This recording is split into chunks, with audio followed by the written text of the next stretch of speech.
Welcome. I just want to start this video off showing the different zooms I have, that I am not this close to this guy, and I just cropped in a lot much closer with my computer, and now I am pan and zooming in to show you different techniques that I'm able to use while editing this footage.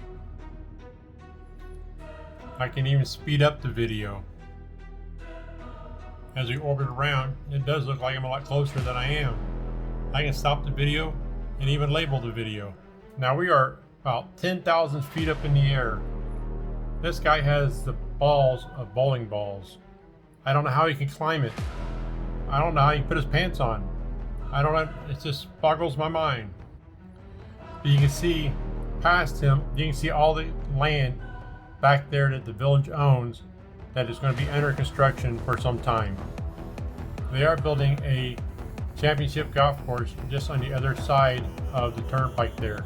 Matter of fact, I'm filming on Southern Oaks, and you have the turnpike, and then on the other side of the turnpike is going to be another championship golf course. This guy was like a paid actor. I did the orbit around, and as soon as I get done coming around at 360, he starts climbing down. I could even make him climb back up. You can see I just reversed the footage because you can see the truck going backwards. And then I can make him go back down the tower. If you notice in the video if you can notice his hair, how windy it was up there. It was like 40-45 miles an hour, you said.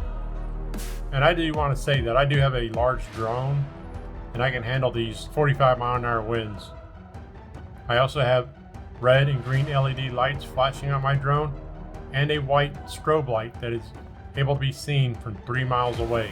Also, if you made it this far in the video, we're not 10,000 feet up in the air. There's nothing taller than 300 feet on the village property.